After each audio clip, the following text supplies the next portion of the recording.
Roppstar gang, what up, what up? Appreciate everyone joining the live stream. Welcome to the Roppstar Report. Your host is always Clay Ropp, and I got you as I always do. I always got you. So I appreciate everyone joining the live stream. We are basically clean shaved at this point right now. The beard was getting too much, man. It just gets to a point where I'm just like, I can't stand it anymore. You shave the beard, yeah. It just gets to that point, man. It gets to that point where I just like, it gets to that point. Clay with the baby face, yeah. It's a blessing and a curse. So what's happened on this beautiful Wednesday night? I hope everyone has had a blessed day, and I hope that I can bless your evening tonight with some good content as always. Again, I appreciate everyone coming into the live stream. If you're not subscribed, then I don't know what you're doing. I mean, at this point, I don't know what you're doing. If you're not subscribed to the Roppstar Report, what are you doing with your life? What are you doing with your life? But hey, make sure you smash that like button. I get my rocks off when you smash that like button. Pause. Pause. I'm in one of those moods tonight. Hitting that pause button right there for you. Pause. So make sure y'all smash that like button, hit that subscribe button. Also, I don't really ask this very often. All right. I don't really ask this very often. The main thing I really want you guys is, of course, like and subscribe. But there's one thing that I don't really ask of you guys that I really would appreciate it if you would do for me, just to help your boy out, is share the live. That's it. That's all I ask. It doesn't take too much to do so.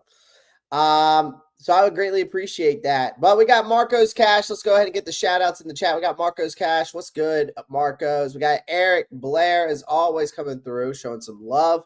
We got Jesse Apstud. How you doing? And then we got who else we got in here? We got Kevin. My guy Kevin. What's good? What's good, K-Love?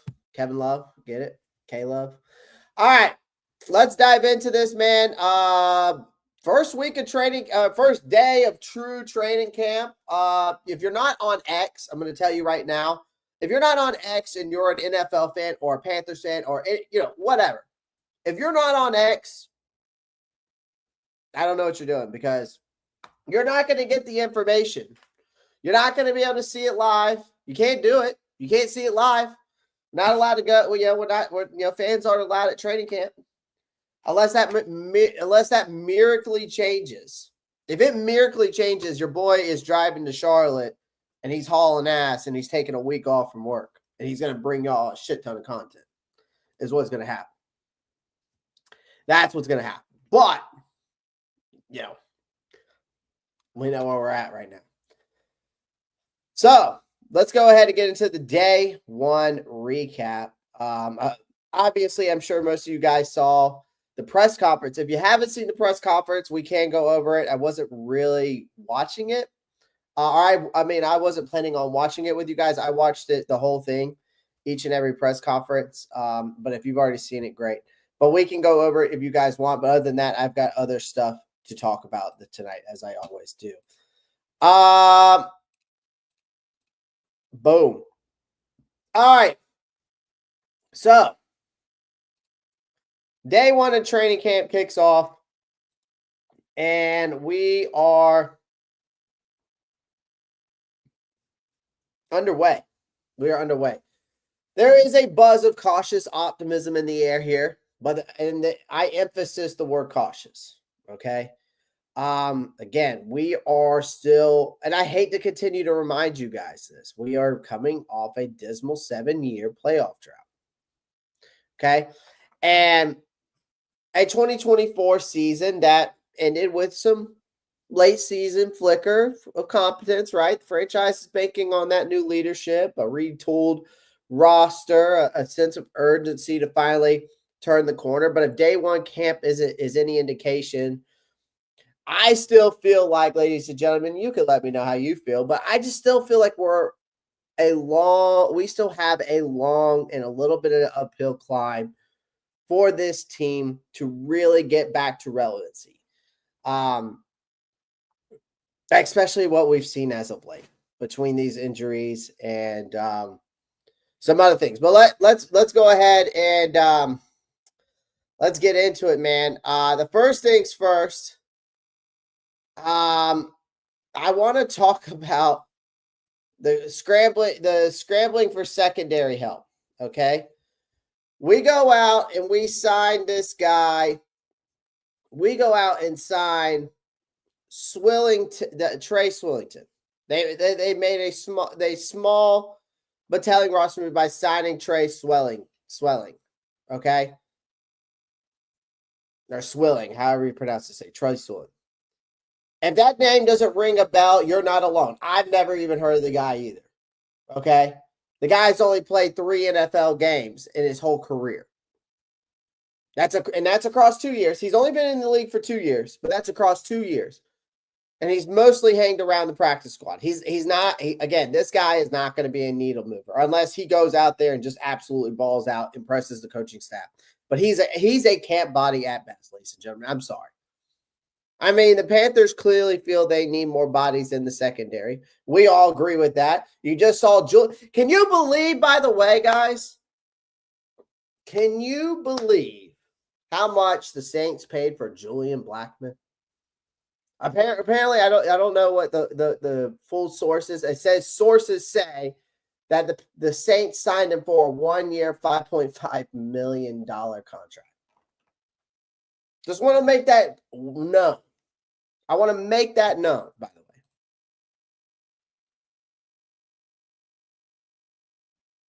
Nervous, what's good, my guy? Appreciate you coming through, man. It's been a while since I've seen you.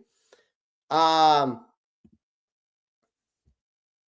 it's clear we need bodies in this secondary, right, chat? Like, to make room to get this Trey Swilling guy, they dumped the rookie Ethan Garbers, an undrafted free agent quarterback from UCLA. His brief stint in Carolina was a long shot anyways, and signing Swilling made the quarterback expendable. So the move says more about how thin Carolina's corner depth is than it does about Garber's potential. But let's talk about Princely Umamielen. Now, there's some context behind this tweet here, okay? There is some context behind this tweet, okay? If some of you don't know, I'm going to dive into it a little bit more. So you know your rookie outside linebacker, Princely Umamielen, who I think is the next coming of Josh Sweat. He obviously wasted no time today to introduce himself.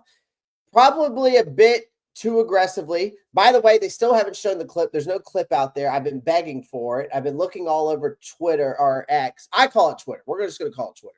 It's Twitter in my eyes. Well, I've looked all over Twitter to find this clip. No one has posted it yet. If someone finds it, please send it my way. But because I wanted to see how nasty of a move it was for him to get back there. I want to see what he did. You know, and it was during one of the early reps. And but the 3rd round pick got around the edge, took a swipe at Bryce Young, right?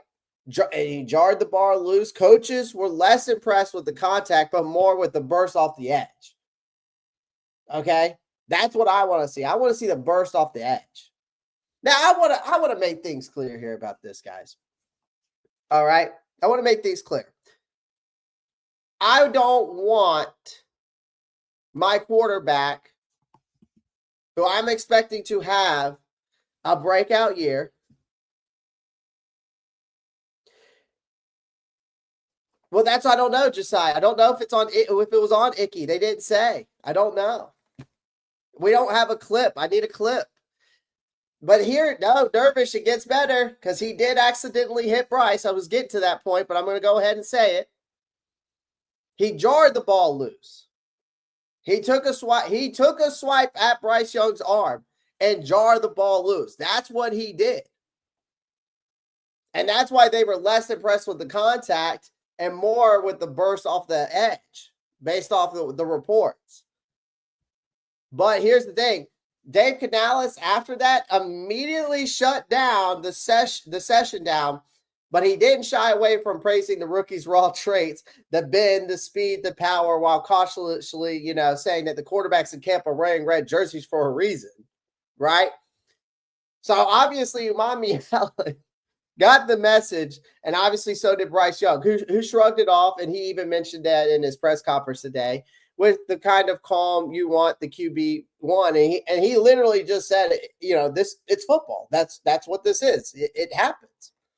And he said it with just so like nonchalant. So sure, there's etiquette, but there's also a hunger that this defense lacked in recent years, and that moment was rough, but the intent is encouraging. Because I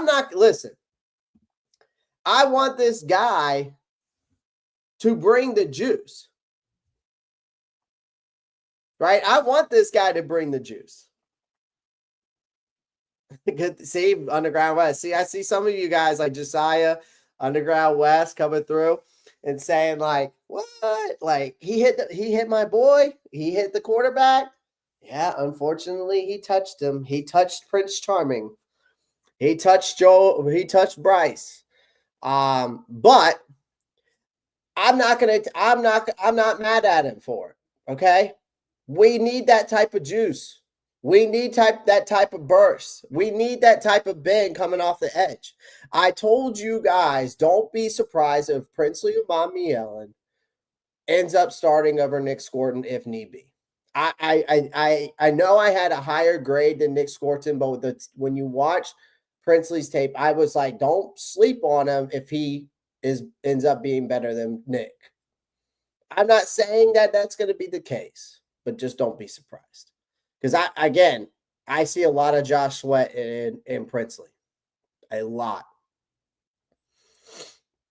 Don't get me wrong. I got all the faith in Nick Scorton too. Okay. But I am a Princely Umami Allen fan. Big time. But again, I still want him to bring that type of juice. I still want that type of energy. You know what I mean? Because we just haven't had it in very, very many years. So again, what I got to say is to that is watch the quarterback, watch who you're hitting, right? Kind of, I get it. He's got that dog in him, and it is football at the end of the day. But yeah, there's a fine line, obviously, when it comes to the quarterback. When it comes to the fine line, could you imagine if Bryce went out for the year with an injury in training camp? That might have sent us into QB hell again. Oh my God. Could you imagine what the Twitter and Carolina Panthers fans world would do? Could you imagine?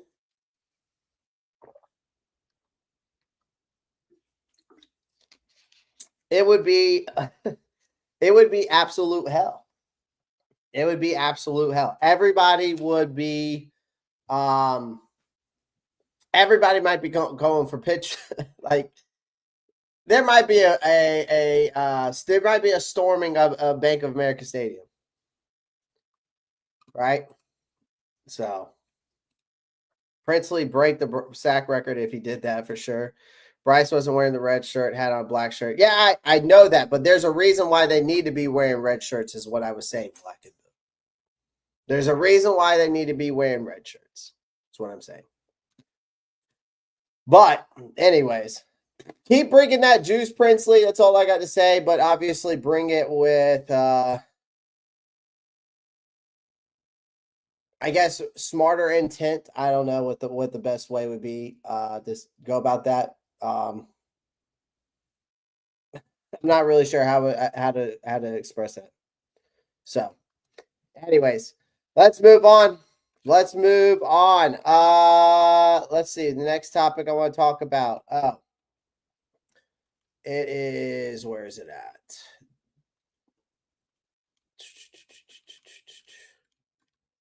There's something I wanted to talk about. Oh, this. Because we need to talk about a little bit, again, an elephant in the room, which we've been talking about basically since yesterday. Or was it Monday? I can't remember. Anyways, obviously we know that Josie Jewell got released. We all know that at this point due to the health concerns. Here's the thing for me. In more surprising and far more serious mood, the Panthers released him, right? Just one day into the camp. And again, I said my piece on it. Again, there's still some questions that still haven't been answered for me. But the 30-year-old obviously, knew that he was dealing with these side effects. Again, I just don't understand why Carolina didn't monitor it closely, knowing this was going on since week 15 of last year. But that's a different story for another day. And of course, obviously, he's going to be stepping away from the football to focus on his recovery. And, prayers out to him and, obviously him to hopefully have a full recovery, right? But Jewell was supposed to be and expected to be a steady force on this very young defense. This defense is very young, right? Possibly wearing the green dot and calling the plays, right? His absence leaves a leadership vacuum that really the second, Canales hopes he can fill internally, and that's when Christian Roseboom comes in, who's now officially wearing the green dot, running the defense. Roseboom is coming off his breakout season with the Rams, 135 tackles, right? An 11th start, signed a 1-year contract with Carolina hoping to level up. But now he has no choice, right? The rest of the inside linebacker room, we talked about it last night. It's a cast of mostly unproven names. Claudin Churlis, Jacob Lindemann, Bam Martin Scott, right? Namora, John Radigan. All are athletic, but none of these guys really provide leaders. And that's the thing. Like Jewell, again, the Jewell is a loss, is another big loss at the end of the day. And Black and Blue comes in and says Sheena or Vashti. Okay, I know both of them. Said Princely came from Bryce's blindside, so Icky. Cassie Hill reported tried to pull up and barely brushed Bryce, but dislodged the ball. Thank you, Black and Blue, on that. I guess I didn't see that report come through Twitter, but still, I'd rather have a clip. I want to see the clip of it. I want to see the burst coming off the edge. I want to see the bend, right? That's what I want to see. That's what I want to see, right? But I appreciate for that update. Appreciate you, Black and Blue. So anyways, again, this linebacker room is still such a big concern to me, guys. I mean, it really is. I think it might be the number one thing to me is more concerning. I mean, if you're tell me if I'm wrong. Like, do you guys believe the corner room's more concerning? Do you believe the safety room's more concerning? Do you believe that the linebacker room's more concerning? The tight end room's more concerning? Which one's more concerning to you guys? That's what I want to know. I think last night I did a poll, and I think it ended up saying that it was the linebacker room, but honestly, I can't remember. So, I mean, literally sound off in the chat. I would really like to know what y'all think. Like, what position group is the most concerning for you at this point? For me, I think it is linebackers because, like I said, here's the thing. You got Tre'von Wallace, 3rd-round pick last year, was drafted to become the future of that position. And I think Wallace has all the athletic traits. Don't get me wrong. He's got the speed. He's got the range. He's got the explosiveness. What he doesn't have yet is consistency, right? And I think he's going to get every opportunity now, obviously, to prove that he's ready to start once again because he had to last year. And he stepped in, and he did fine. And again, it's not going to be handed to him, right? Especially not with, even though we still have guys on this roster, but it basically is now, right? But I still, again, at training camp, you still got to fight for your position. And again, I think Roseboom is the definition of reliable, right? And I think he might be, and I thought he was going to be more of a reliable depth piece, but he might be more than that. And he kind of has to be now, right? Again, he racked up that 135 tackles and 11 starts for the Rams last year. I mean, I'm wondering if this guy would have started from the beginning and played 17, games, 17 weeks.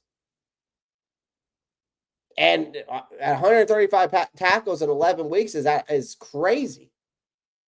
I mean, I wonder what the math is on that. Let's just say this. He had 135 tackles last year, right? Let's take 135 tackles, divide that by 11 games. He's basically averaging 12 tackles a game, which is absolutely wild. Okay?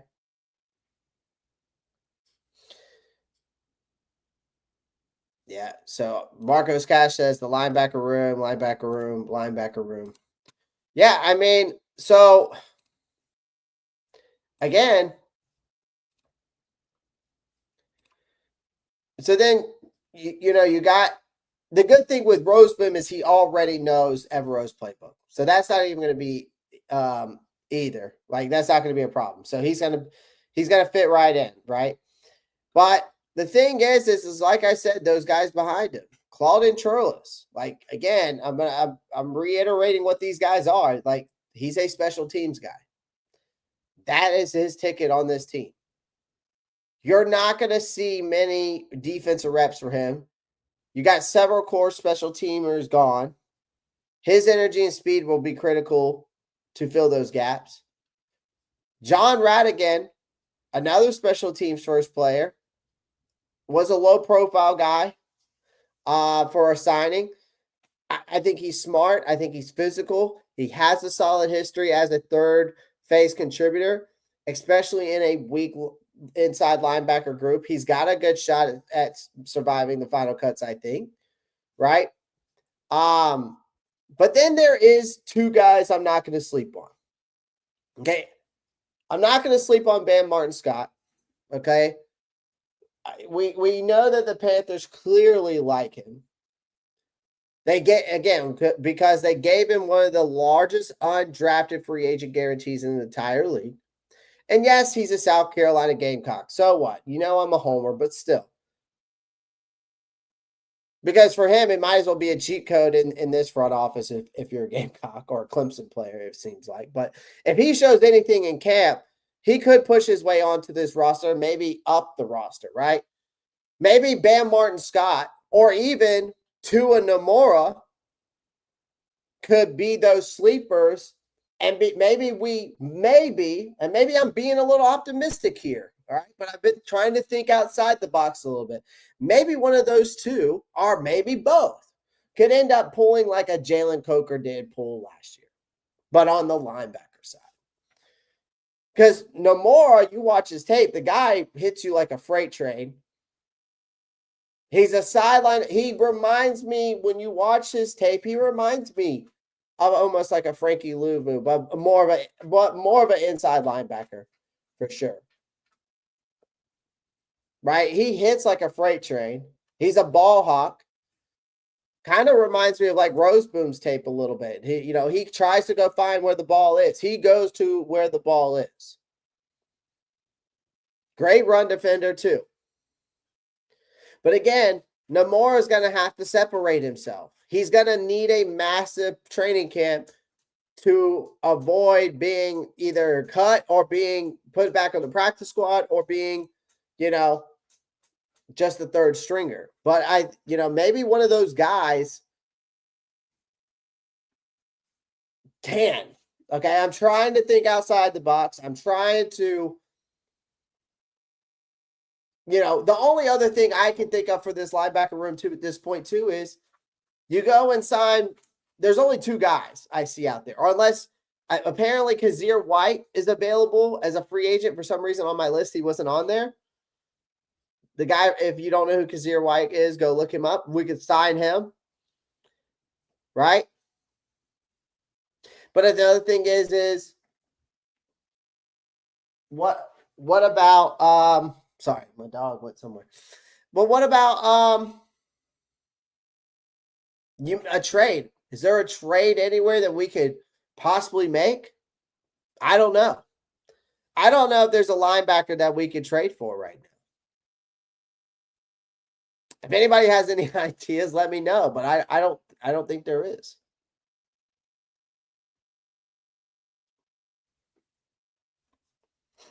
Now, Clay, where was this optimism yesterday when we was talking? Because I was fired up, and I'm still questioning it, Grandel. I'm still questioning it, because I want to know. I want to know those questions, and it's the same thing for Tommy Trimble. It's the same three questions that I asked that I have for Tommy Trimble about the same thing about Josie Jewell. Again, why didn't they monitor either one more closely? And why did they hinge the entire linebackers room in strategizing on players who have significant injuries and that ditched them both and didn't have a backup plan? Because Roseboom couldn't have just been the only backup plan, because that's two guys. So one linebacker doesn't fill the void of two. Last time I checked, because 2 minus 2 minus 1 equals 1.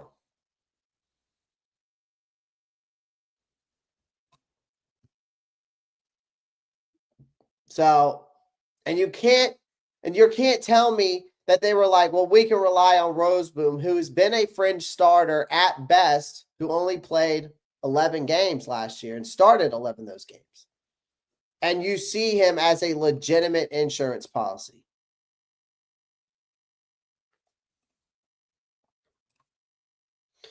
Hopefully we can get someone off a waiver wire. Hopefully, but I'm not sure if teams are really going to be giving away any decent linebackers.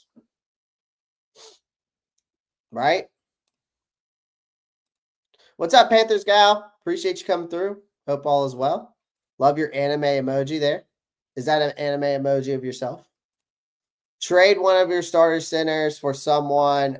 Yeah, I saw that he visited with the Lions. I did see that, black and blue. Not that he hasn't been signed yet, but if he signs with the Lions, he's going to have a good year. He's going to have a baller year. Trade one of our starting centers for someone rich in the linebacker room. I mean, you could. I think another thing is you could possibly. I mean, this sounds crazy. Call me crazy. There's some guys I think you could trade on this team besides a center. I can think of a couple I can think of a couple guys that we could possibly trade for a linebacker, but I don't know. I'd rather not trade a player, but I wouldn't mind maybe trading a couple picks, like 2 or 2 picks, but it better be worth the cost. Again, when we look at the list, I mean, again, there's only a few guys. I can pull up that list again. Let me go find that list. Let's go find it. It's on my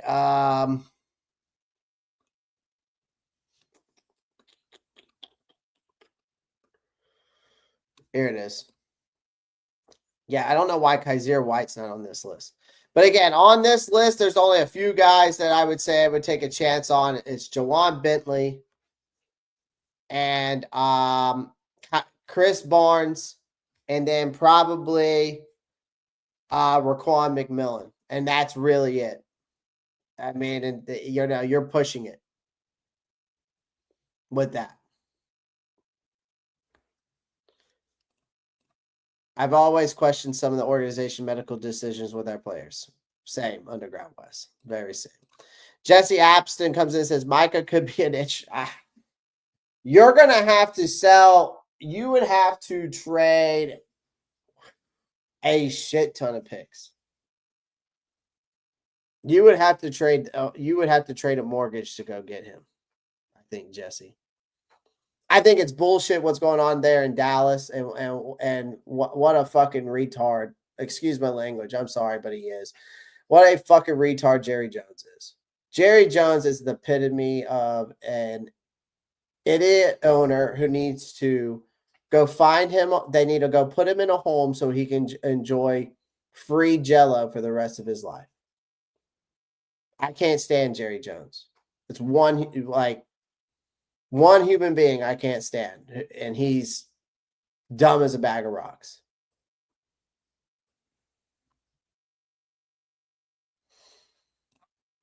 What kind of value would Jalen Coker bring to another team? Is that what you're asking? To another, like, what kind of value would he bring to another team?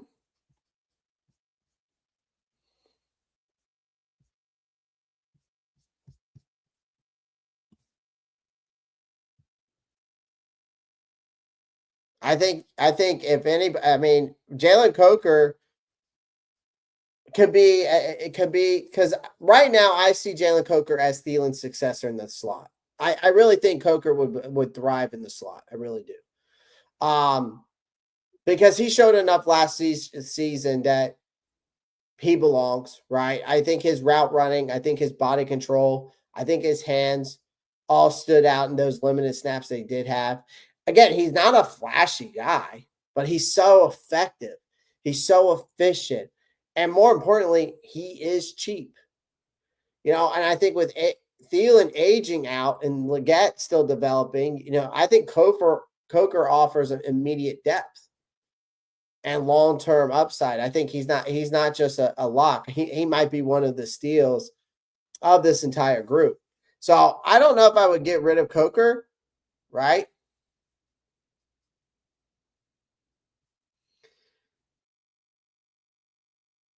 But I would look to try to trade Adam Thielen. I would. I think with what you've got on this roster right now, I think if we got rid of Thielen, we'd be fine. I think Coker would fit right in the slot. You still would have Hunter Renfrow, David Moore, Jimmy Horn Jr.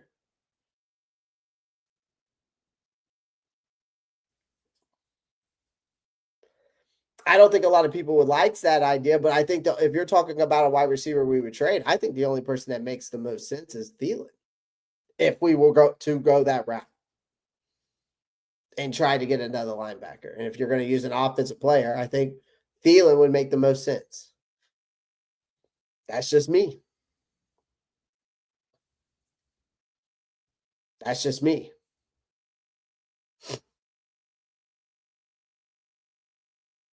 Because I think Coker could go right in and fit in that slot nicely. So if we would trade any player on this team, it would probably be Coker. I'm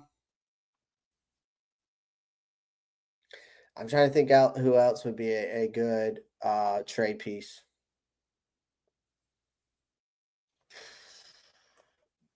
I really can't think of anybody because, again, we're talking about depth here, right? So I don't know. Maybe they'll pull a Mavs and trade him for like DJ Wanham. I don't think that would be the move, Jesse. I don't think that would be the move.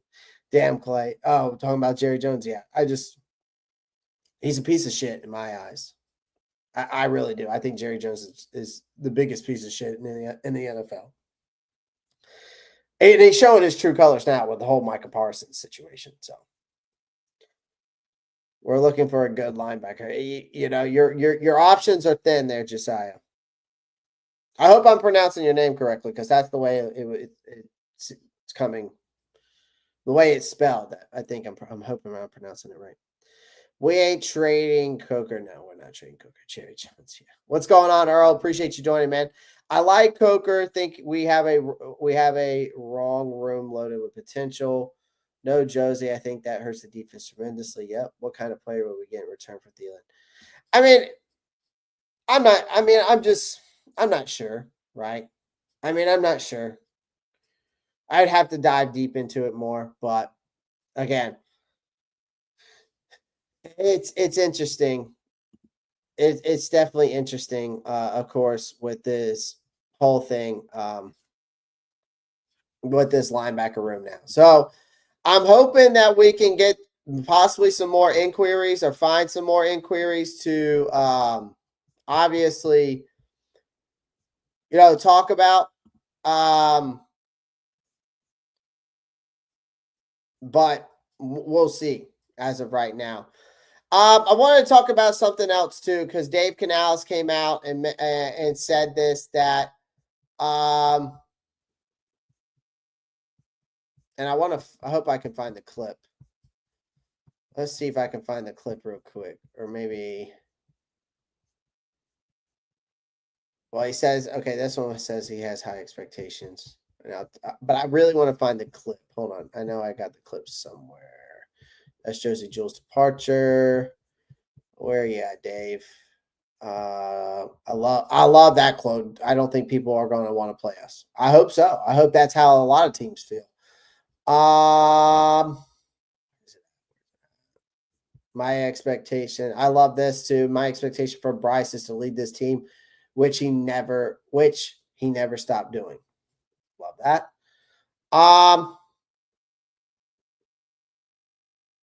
Let's see. Where is the clip I'm looking for him?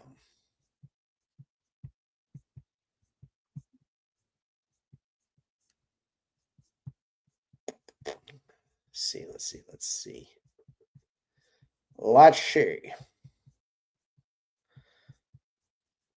I don't think I have it. I don't think I have the clip. I was hoping to have the clip. Let's see. But I guess I don't. That's fine. I will use this though instead. Let's scroll on back up. There it is. So Dave Canales says he has high expectations for this team. So when asked about this, and I wish I had the clip. Let's see if there's a clip in here I can find. Let me see if I can find that clip of it. Nope. Okay. It's not going to give me the clip. All right. Either way, when he was asked at his press conference, if you watched it, he was asked what success looks like in 2025. And he delivered a measured response, weekly improvement, system mastery, and developing a team identity, basically. And to me, that's saying that they know that they're not there yet, right? Still Canales set the tone when he was speaking about this. And he doesn't think people are he thinks that people aren't going to want to play us. That's what he came out and said. I think that is a bold claim for a team that went 4-6 in its last 10 games and finished, 2024 barely clinging to respectability. But the sentiment, I think, is clear to what he was getting at in that statement. Carolina wants to be a problem, not just a participant, right? The players in this building, according to Canales today, are brought in. The challenge now is chemistry, execution, guys staying healthy, right? The vibe now is gritty and determined, but it's not at the point we need it to be, right? I think the bottom line here is that we're just open training camp up. There was a few clear messages today. I think that the rebuild with this team is still in motion. The coaching staff isn't afraid to make decisions or quick cuts, right? The roster has flashes of promise, but still lacks depth and polish. Like the energy, though, here is still real. So there still are some question marks out there. Again, I would say this: day one of training camp so far, there wasn't a lot of fireworks. It was about figuring out who's ready out there, right, to climb out of this cellar, and who's also along for the ride. That's how day one normally starts for these guys. We still got a long way to go in this training camp, and no one should be confused that this team is a contender yet. All right. But for the first time in a while, I will say this: I feel like this team looks like they actually have a plan, and now it kind of comes the hard part, executing that plan, right? Definitely hope Coker isn't going anywhere. He's a dog. Yeah, I don't think so too. I see what Ocho said about our wide receiver trio. We can't trade Adam Thielen. Yes, I did. I actually commented on that, which is funny you said that.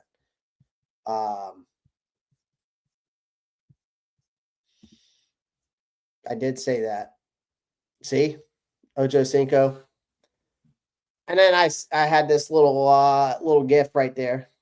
Can we talk about the possibility of the Panthers trio of receivers being the best in the league consistently week to week for Bryce Young? I mean,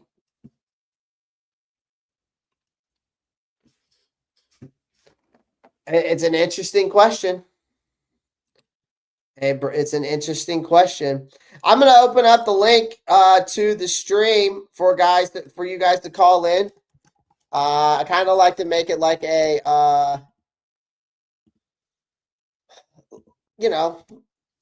like a legit call-in show on the radio and stuff like that. It's right here. If you want to call in, have questions, or just shoot the shit, make a statement, whatever you think. So you're more than welcome to hop in the chat or hop in the stream. Come in, say what you want to say, what you need to say, like John Mayer, and then hop back out, and then we'll talk about it or whatever.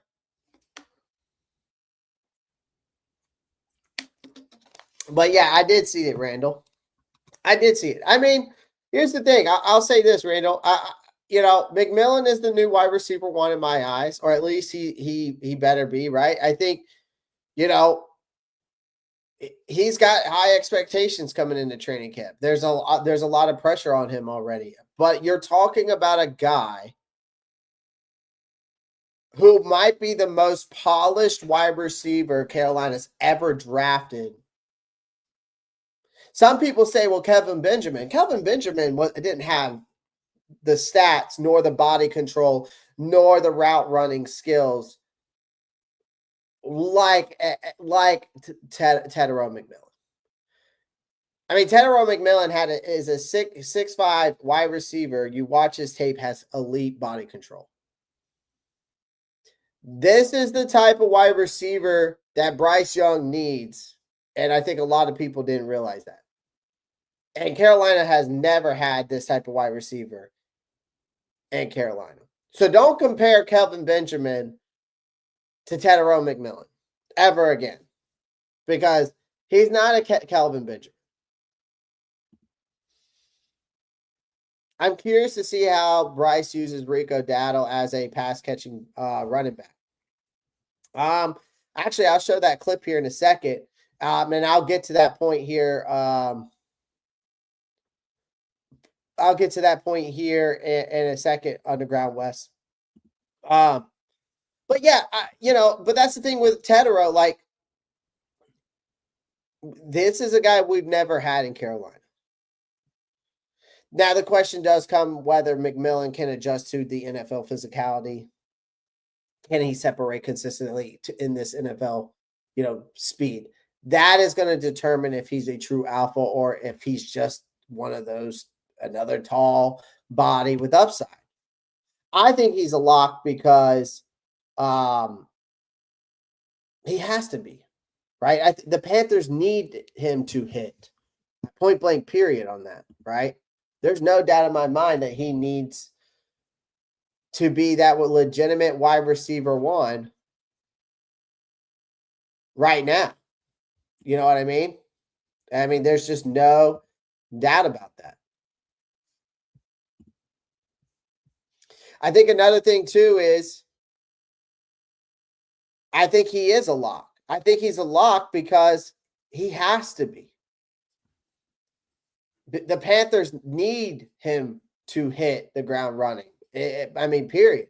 When you talk about Xavier Legette, okay, since we're talking about the trio, right?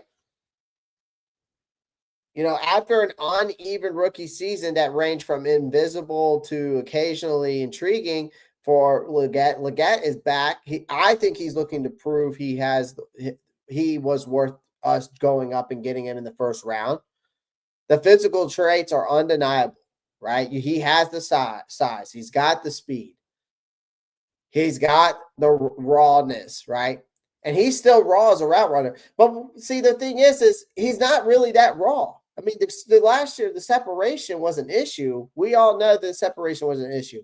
The issue was his hands.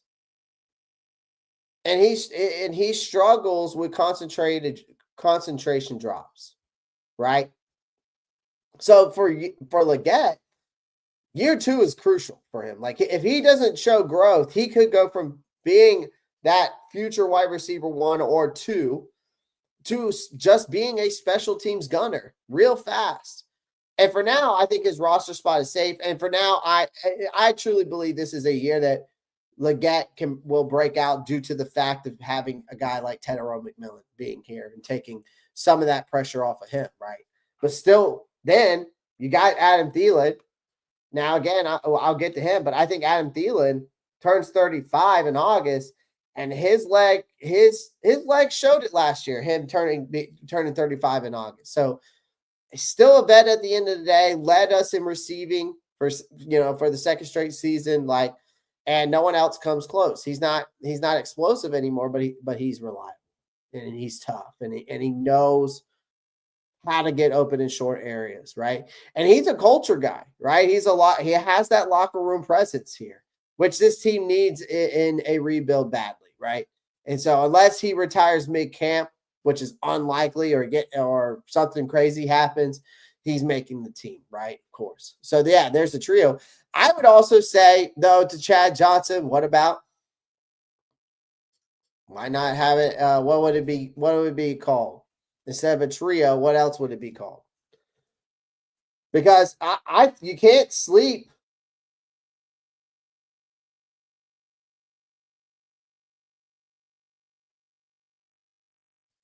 I know I can't sleep on it. You can't sleep on Jalen Coker. I think what's another word for a trio? A 4-way? I don't know. I'm trying to think of the word. But a quartet. Okay, a quartet. You can't sleep on Jalen Coker, like we just talked about. He might already have Thielen's. We might already have Thielen's successor for the slot in Coker. And he showed enough last season to suggest he belongs. Again, his route running, his body control, his hands, again, has stood out to me in the limited snaps that he's got. He's not flashy. He's effective. And more importantly, he's cheap. So with Thielen aging out, Leggett still developing, Coker offers immediate depth and long-term upside. Again, he's not just a lock, man. I think he might be one of the steals of this entire group. So, and then you got to look at the rest of the group. You look at the rest of the group, you got David Moore, right? Who, again, has one thing most of the bubble guys won't have, right? He has the trust of the head coach. I mean, Dave Canales has already coached him twice before he even got here. So the familiarity is the real currency in the NFL. And he also had some decent chemistry with Bryce Young last year. And he had 35 targets last year in the final 7 games. And he also brings special teams value. Again, but he's not a flashy guy. He's a versatile guy. And Canales knows exactly how to use him. But then again, Jimmy Horn Jr., we wanted a guy that brings the juice. Well, you got him right here. Carolina wanted a guy who brings the juice, and Horn is the plug for that juice. I mean, so he's the one receiver I feel like that could take on this roster that could take the top off of defense, or turn and he could turn a bubble screen into a house call.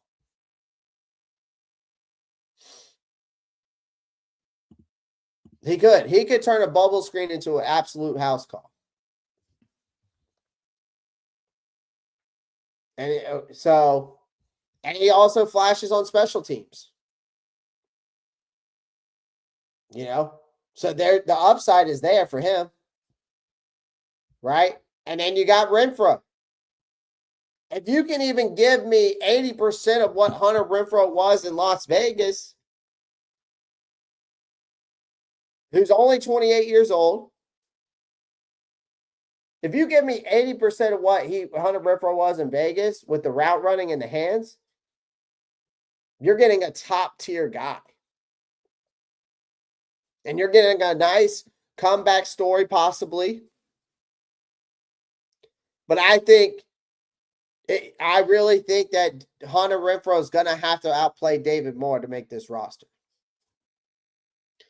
That's going to be his biggest competition is David Moore.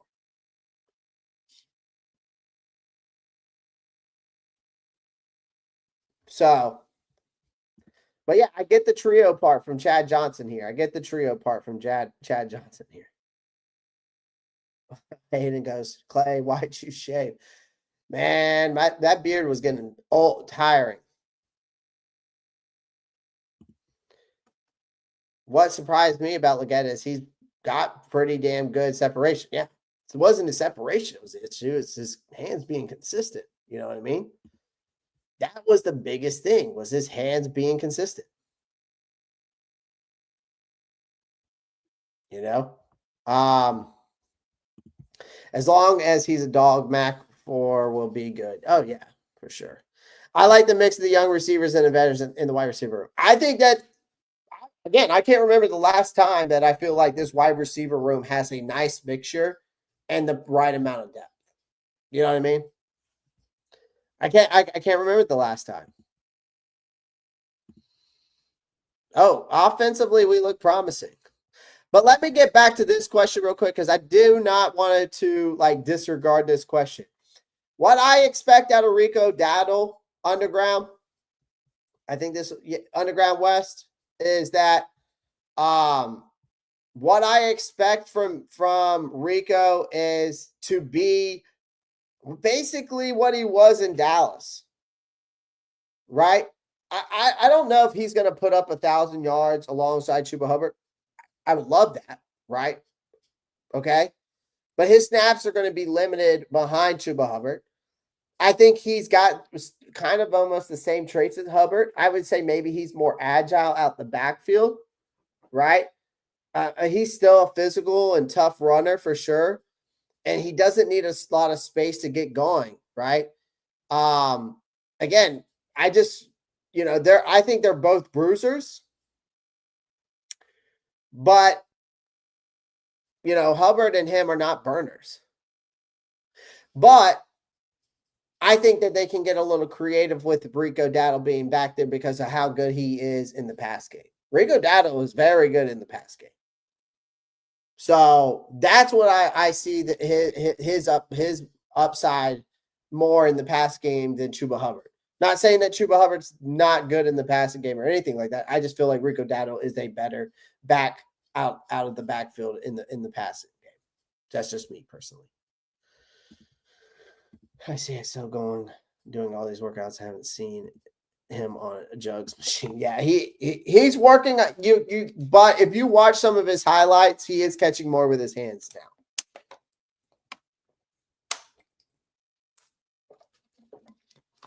All right, let's go talk about the quarterback real quick. Let's go talk about that quarterback of ours real quick, Bo. All right.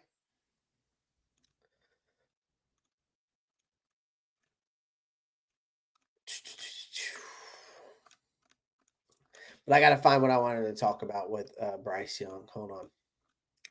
There is a clip here. Not a clip, but I think it was might be a clip.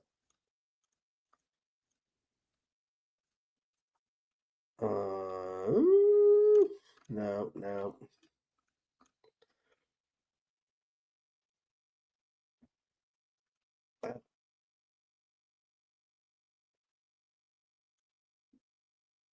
Nope.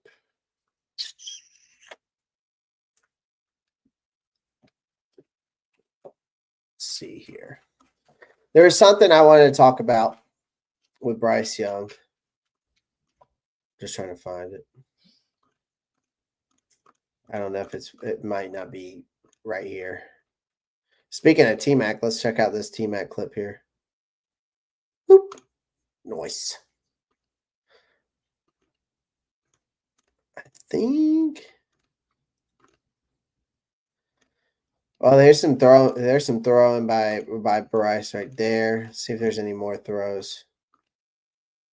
It's a nice picture. Deion Sanders. A little bit high. A little high. Still let him good. Let's check out this clip here. Young to Leggett.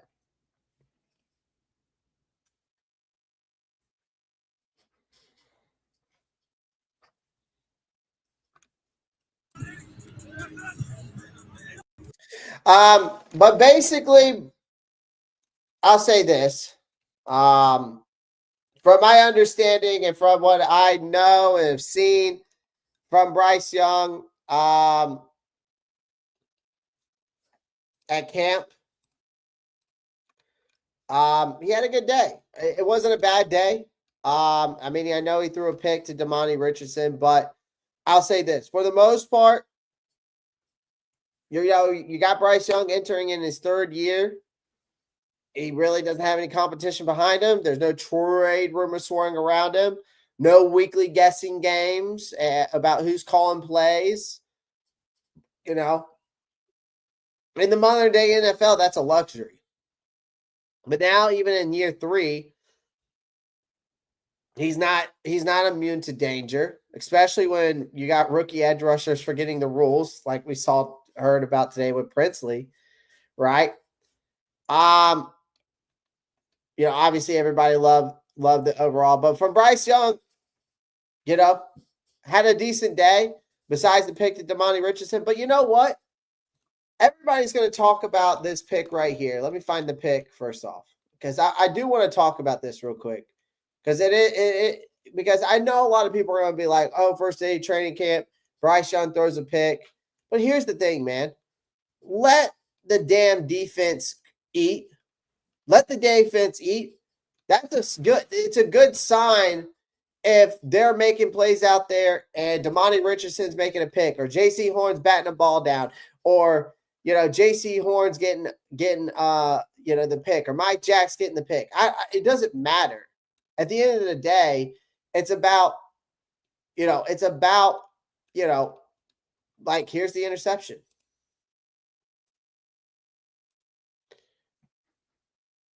It's literally about the defense making plays. Okay? To me, that's what it's about. Like, I want this defense to eat. Even if it means that Bryce is throwing a pick, okay? Or he's going 9 for 11, depending on how many plays they run. But let's say he goes 9 for 11 on 7 on 7 or something. You know what I'm getting at. But still, I want to let this defense eat. I want them to make plays. That means they're doing shit right.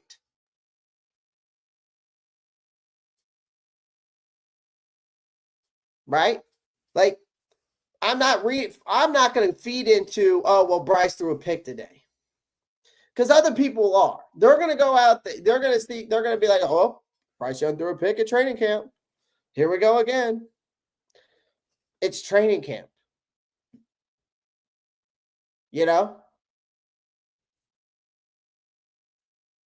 Let's go ahead and get all the bad stuff out the way now.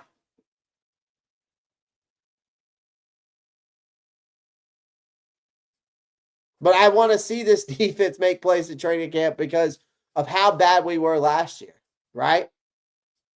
That's what I want.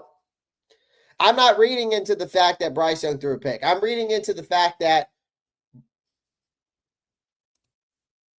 our defense is making plays, because that's what we're worried about, right? That's what we're worried about, because of how bad our defense was last year. I'm not worried about it. I'm not worried about Bryce Young throwing picks. I'm worried. I'm glad this happened, right? Because we want to see this defense make plays. Exactly, Underground West. I want this defense to eat. I like that Princely, Umamielen was able to get in the backfield and act on Ike Ekwonu and force a fumble on Bryce Young, even though he should be hitting his quarterback. Okay? Right?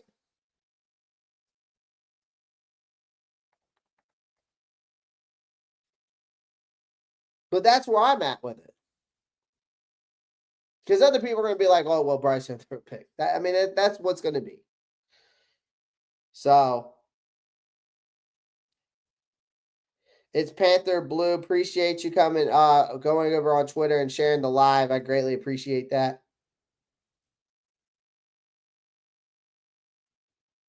Panthers Nation coming through as well over there. Appreciate you over on Twitter. Shout out to you guys over there on Twitter. I'm not even going to call it X. But yeah, day one's in the books, man. Not much going on. We saw, again, like I said, we saw the expectations are high. There's a high ceiling, but we're still building this from the floor up. I mean, I know that Dave Canales has a high ceiling for us.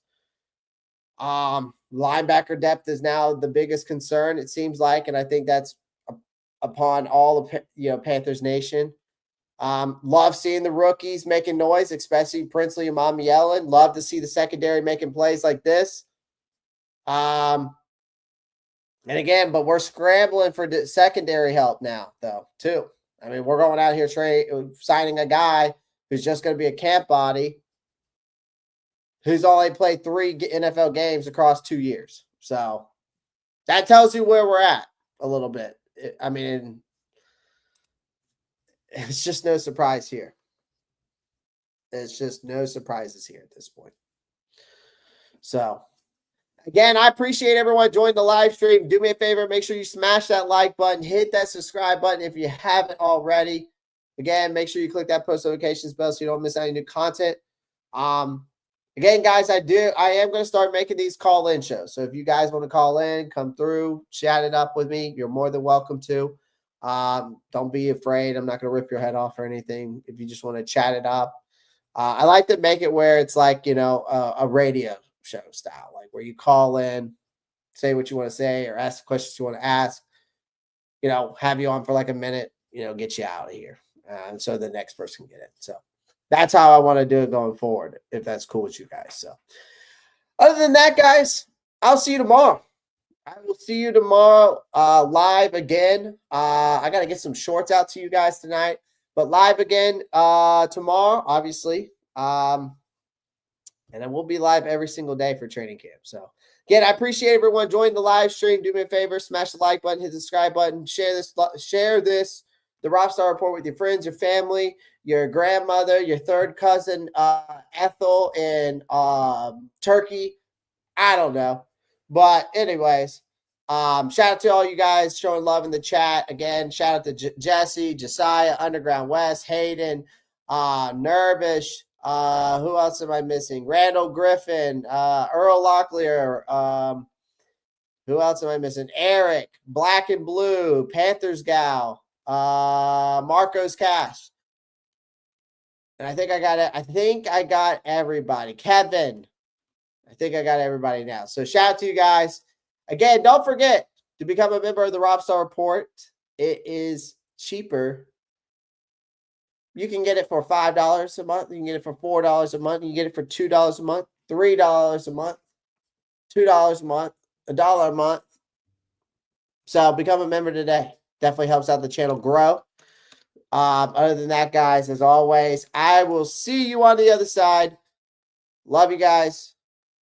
Have fun. Be safe as always. Y'all know what to do. Keep pounding them out. Peace.